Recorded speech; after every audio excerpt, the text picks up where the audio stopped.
There's some days I wake up and read the news and look around me and say, I don't recognize this country anymore. We're in a very bizarre, unprecedented situation in our civilization today, which is we are turning on our own legacy and declaring it evil, oppressive, without any redeeming characteristics. I'm extremely worried about the state of the nation. It's especially true when you have kids, as I do. The kind of country I want them to live in is not the country that we have now and not the country that we're going into. The United States of the 1980s has pretty much vanished. We're now entering a new period of unprecedented economic and social and cultural change. The gas prices, the housing crisis, the crisis with education, with health care, one crisis after another. Our problem is a certain kind of demoralization, and that's where, decline shows itself perhaps most powerfully. They've lost the hope that the future in America would be brighter than its past. For most cultures, they die not because they're invaded, but because of an internal rot. The chain of civilization is as strong as its weakest link, and all of the values have to be passed on in their entirety from one generation to the other. The one thing I will say with confidence, I know this civilization will not last forever, because it's impossible. No civilization ever has, no civilization can. All civilizations end.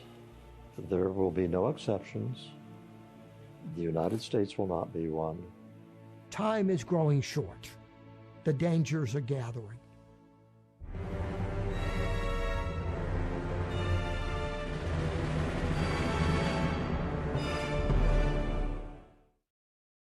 We're ready for the impending collapse of society. What's going to cause the collapse of society? The economy, race wars, ecological disasters, global climate change, terrorist attack, viral pandemic, take your pick. Second week. By the second week, crime, looting, and marauding will rise. Stores and pharmacies will have already been looted. Mutual assistance groups will spring up in some communities, neighborhoods, and buildings. These will vary from street gangs to militias to armed citizens. There could be conflicts between these groups, though they will likely be pretty respectful of boundaries in the early weeks. Your opportunity to travel has passed.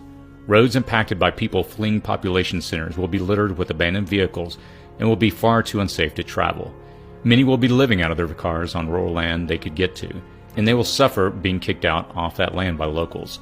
International borders will be closed to stop the flood of refugees, and governments will issue stay-at-home orders, curfews, or attempt to relocate people en masse.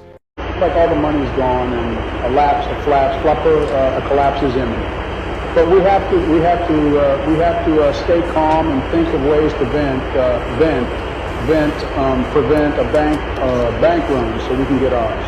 Let's ensure that all banks are flocking, talking with each other and sharing information in real time using the back channels we set up in October. And let's use the full force of the media to calm the public and to assure them that their deposits are safe. We may not be able to prevent a collapse, but if we work together, we can limit the fallout for us and preserve the continuity of government.